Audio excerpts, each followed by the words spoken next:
નમસ્કાર દોસ્તો. લુખા તત્વો, આવારા તત્વો, ગુંડાઓ બેફામ બને ત્યાર પછી રોડ રસ્તા પર તલવારો લઈને નીકળે, છરી લઈને નીકળે, ધોકા પાઇપ લઈને નીકળે, મગજમારીઓ થાય, તોડફોડ કરે, નુકસાન કરે અને ત્યાર પછી એમના વિડીયો સોશિયલ મીડિયાની અંદર વાયરલ થાય ત્યારે આપણા 8 પાસ ગૃહમંત્રીને બ્રહ્મ જ્ઞાન આવે કે આહા, વિડીયો વાયરલ થઈ ગયો, હવે તો આના પર એક્શન લેવી જ પડશે, નકર જનતાની અંદર ઓહાપો થઈ જશે. બરાબર કે નહીં? વાત મારી ખોટી હોય તો કહેજો. ત્યાં સુધી તો આ લોકો સૂતા જ રહે છે, જ્યાં સુધી વિડીયો વાયરલ ન થાય ત્યાં સુધી. આ આપણી ગુજરાતની સિસ્ટમ છે. પોલીસ તંત્રને પણ હું કહેવા માંગુ છું કે શું તમે પણ રાહ જુઓ છો કે સોશિયલ મીડિયાની અંદર કોઈ વિડીયો વાયરલ થાય ત્યાર પછી આપણે એના પર એક્શન લેવાની છે? ત્યાં સુધી જોઈ અને મજા કરવાની છે. કોઈ રીલ્સ વાયરલ થાય પછી આપણે એક્શન લઈશું, ત્યાં સુધી આપણે જોઈ અને આનંદ કરીએ. બરાબર ને?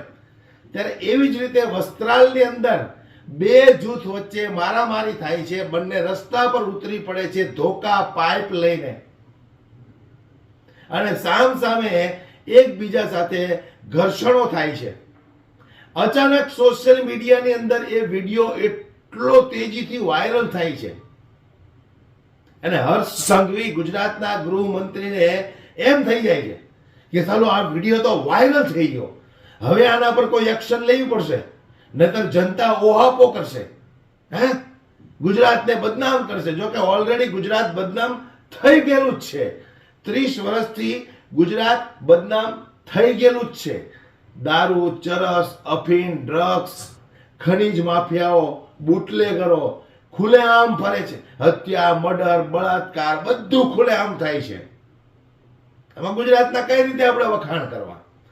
યુપી બિહાર બનતા હવે બહુ જાજી વાર નહીં લાગે, મને અહીંયા એવું દેખાય છે. ત્યાર પછી સોશિયલ મીડિયાની અંદર વિડીયો વાયરલ થાય છે અને 8 પાસ મંત્રીની આંખો ઉગડે છે. ઓહો, આ તો વિડીયો વાયરલ થઈ ગયો, હવે તાબડતોબ એક્શન લેવી પડશે. પોલીસની કમિટી બોલાવે છે તાત્કાલિક ધોરણે અને 100 કલાકનો અલ્ટિમેટમ આપે છે કે 100 કલાકની અંદર ગુજરાતની અંદર દરેક શહેરોમાં જેટલા લુખા આવારા તત્વો છે એમને પકડીને એના ઉપર કડકમાં કડક કાર્યવાહી કરો અને જેલની પાછળ ધકેલો. વાહ વાહ મારા ગુજરાતના ગૃહમંત્રી, વાહ! આ તો પોલીસ તમારી સાથે છે, બાકી તમારાથી શેકેલો પાપડી ભાંગે નહીં ગુજરાતના ગૃહમંત્રી. પોલીસને પણ હું કહેવા માંગુ છું, ક્યાં સુધી તમે અભણ મંત્રીઓના ઈશારે નાચતા રહેશો? એ તમને દોડાવે છે, તમે દોડતા રહો છો. નો ડાઉટ આ તમારો પ્રોટોકોલ છે, એ તમને જે રીતે ઓર્ડર કરે એ તમારે એને ફોલો કરવો પડે. પણ ક્યારેક તો તમને વિચાર આવવો જોઈએ ને કે આ અભણ અંગૂઠા છાપ મંત્રીઓ આપણને કેવા દોડાવે છે. તમે તો લોકો ભણેલા ગણેલા છો, પરીક્ષાઓ આપી છે મહેનત કરીને, ત્યાર પછી ડિગ્રી મેળવી છે, ખાકી વર્દી પહેરી છે અને આ લોકોએ તો જનતાને બોટલમાં ઉતારવા સિવાય બીજું કામ નથી કર્યું અને સત્તામાં બેહી ગયા છે. ખોટું બોલવા સિવાય બીજું કામ નથી કર્યું અને ખુરશી પકડીને બેહી ગયા છે. અને ખુરશી પકડી તો એવી પકડી કે જાણે આપણને એમ થાય કે એમને વિરાસતમાં મળી છે, છોડવા માટે તૈયાર નથી. એટલે કહેવાનો મારો મતલબ એ છે કે જ્યાં સુધી આવા સોશિયલ મીડિયાની અંદર લુખાઓના, આવારા તત્વોના વિડીયો વાયરલ ન થાય ત્યાં સુધી ગુજરાતના ગૃહમંત્રી સૂતા રહે છે.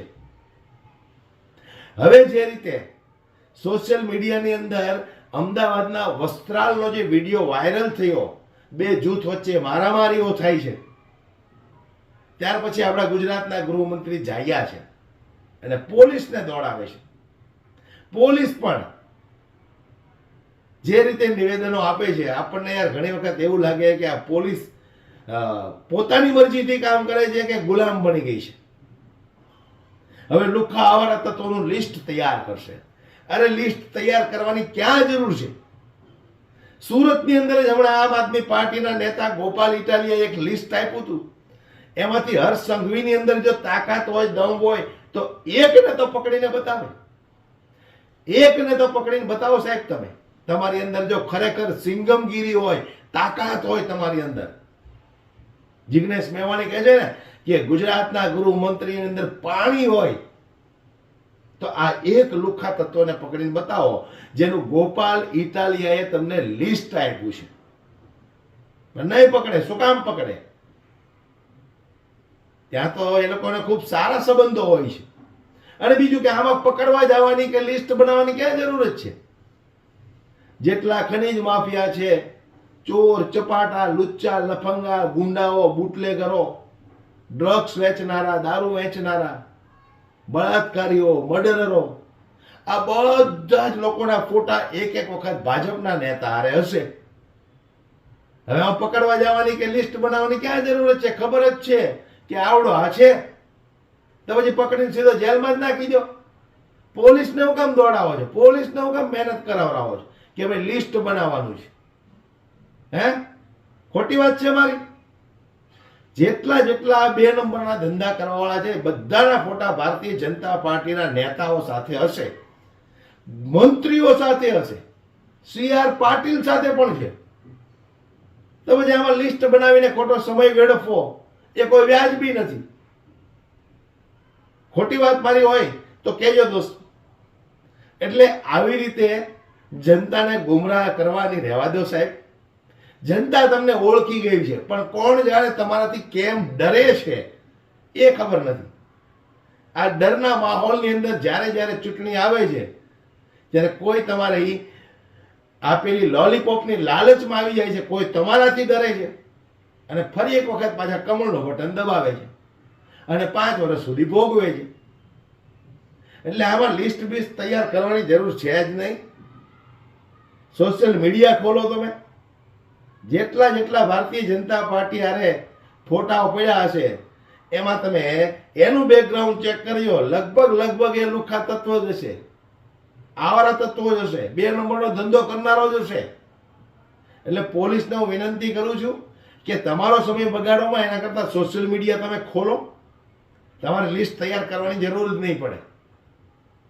કારણ કે જેટલા લોકો 2 નંબરના ધંધા કરે છે એ બધાના ફોટા એક એક વખત ભારતીય જનતા પાર્ટીના નેતા સાથે હશે ને હશે જ. જોઈ લેજો તમે. વાત મારી ખોટી હોય તો કહેજો. એટલે હું દરેક જનતાને કહેવા માંગુ છું કે આ લોકોએ તમને મૂર્ખ સમજી લીધા છે અને તમે વારંવાર મૂર્ખ બનો છો. બીજું આમાં કાંઈ નવીન છે નહીં. પણ હવે તમારે એક સાબિત કરીને બતાવવાનું છે કે અમે મૂર્ખાઓ નથી. પણ કઈ રીતે સાબિત કરીને બતાવશો? તમારી વોટની તાકાતથી. જોઈએ હવે આવનારા સમયમાં ફરી એક વખત પાછો કમળનો બટન તમે દબાવી અને તમે મૂર્ખ છો કે મૂર્ખ નથી એ તમારે સાબિત કરવાનું છે. વિડીયો વધુમાં વધુ શેર કરો. સંઘવી સાહેબે 100 કલાકનું જે અલ્ટિમેટમ આપ્યું છે એ આ પોલીસ વાળા કેવી રીતે પૂરું કરે છે જોઈએ હવે. જય હિન્દ.